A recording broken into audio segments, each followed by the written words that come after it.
Full Moon sale ಬೆಳಗ್ಗೆ 9 ಗಂಟೆಯಿಂದ ರಾತ್ರಿ 12 ಗಂಟೆವರೆಗೂ ಜುಲೈ 29 ಒಂದು ದಿನ ಮಾತ್ರ. ತಮಿಳುನಾಡಿನಲ್ಲಿ ಉತ್ತಮ ಆಡಳಿತ ನೀಡ್ತಾ ಇರೋ ಹಾಗೆ ಕಡಿಮೆ ಅವಧಿಯಲ್ಲಿ ಹೆಚ್ಚು ಜನಪ್ರಿಯತೆ ಗಳಿಸಿರೋ ತಮಿಳುನಾಡಿನ ಮುಖ್ಯಮಂತ್ರಿ ಜೋಸೆಫ್ ವಿಜಯ್ ಅವರಿಗೆ ಭಾರಿ ಹಿನ್ನಡೆಯಾಗಿದೆ. ತಮಿಳುನಾಡಿನ ವಿಧಾನಸಭೆ ಚುನಾವಣಾ ಪ್ರಚಾರದ ಸಮಯದಲ್ಲಿ ವಿಜಯ್ ಅವರ ರ್ಯಾಲಿಯಲ್ಲಿ ಮಕ್ಕಳೂ ಸೇರಿದ ಹಾಗೆ 41 ಜನ ಮೃತಪಟ್ಟರು. ತಮಿಳುನಾಡಿನ ಕರೂರ್ ಪ್ರದೇಶದಲ್ಲಿ ವಿಜಯ್ ಅವರ ತಮಿಳಿಗ ವೆಟ್ರಿ ಕಳಗಂ ಪಕ್ಷದ ರ್ಯಾಲಿಯಲ್ಲಿ ಭೀಕರ ಕಾಲ್ತುಳಿತ ಉಂಟಾಗಿತ್ತು. ಇತ್ತೀಚೆಗೆ ಈ ಕಾಲ್ತುಳಿತದಲ್ಲಿ ಸಾವನ್ನಪ್ಪಿದವರ ಕುಟುಂಬದವರಿಗೆ ತಮಿಳುನಾಡಿನ ಮುಖ್ಯಮಂತ್ರಿ ವಿಜಯ್ ಅವರು ಸರ್ಕಾರಿ ಉದ್ಯೋಗ, ಸರ್ಕಾರಿ ನೇಮಕಾತಿ ಪತ್ರ ವಿತರಿಸಿದರು. ಕಾಲ್ತುಳಿತದಲ್ಲಿ ಮೃತಪಟ್ಟ 41 ಜನರ ಕುಟುಂಬದವರ ಪೈಕಿ 32 ಕುಟುಂಬಗಳಿಗೆ ಕರುಣಾಳು ಸರ್ಕಾರಿ ಉದ್ಯೋಗ ನೇಮಕಾತಿ ಆದೇಶ ಪ್ರತಿಯನ್ನ ವಿಜಯ್ ಅವರು ವಿತರಿಸಿದರು. ಈಗ ಕಳೆದ ವರ್ಷ ತಮಿಳುನಾಡಿನ ಕರೂರ್ನಲ್ಲಿ ಉಂಟಾದಂತಹ ಕಾಲ್ತುಳಿತದಲ್ಲಿ ಮೃತಪಟ್ಟವರ ಕುಟುಂಬಗಳಿಗೆ ಸರ್ಕಾರಿ ಉದ್ಯೋಗ ನೀಡುವ ವಿಜಯ್ ನೇತೃತ್ವದ ಟಿವಿಕೆ ಸರ್ಕಾರದ ನಿರ್ಧಾರವನ್ನ ಮದ್ರಾಸ್ ಹೈಕೋರ್ಟ್ ಸೋಮವಾರ ರದ್ದುಗೊಳಿಸಿದೆ. ಹಾಗೆಯೇ ತಮಿಳುನಾಡು ಸರ್ಕಾರದ ಈ ನಿರ್ಧಾರ ಸಂವಿಧಾನದ ಆರ್ಟಿಕಲ್ 14 ಅಂದರೆ ಸಮಾನತೆಯ ಹಕ್ಕು ಮತ್ತು ಆರ್ಟಿಕಲ್ 16 ಸರ್ಕಾರಿ ಉದ್ಯೋಗದಲ್ಲಿ ಅವಕಾಶದ ಸಮಾನತೆ ಈ ನಿಯಮಗಳನ್ನು ಉಲ್ಲಂಘನೆ ಮಾಡಿದಂತೆ ಅಂತ ಮದ್ರಾಸ್ ಹೈಕೋರ್ಟ್ ಅಭಿಪ್ರಾಯಪಟ್ಟಿದೆ.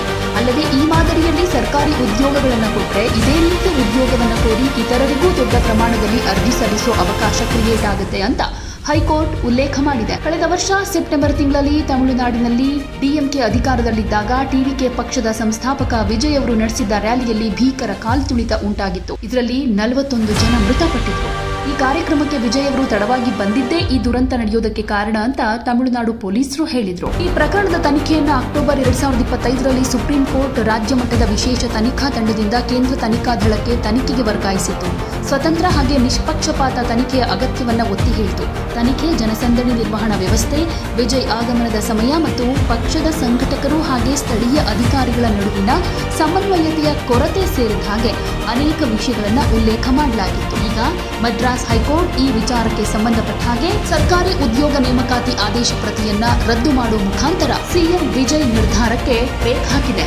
ಮುಂದಿನ ದಿನಗಳಲ್ಲಿ ಇದನ್ನ ಸಿಎಂ ವಿಜಯ್ ಯಾವ ರೀತಿಯಾಗಿ ತೆಗೆದುಕೊಂಡು ಹೋಗ್ತಾರೆ, ಕಾನೂನು ಹೋರಾಟದ ಮೂಲಕ ಯಾವ ರೀತಿಯಾಗಿ ಸಾಗಬಹುದು ಈ ಪ್ರಕರಣ ಅದು ನೋಡಬೇಕಾಗಿದೆ.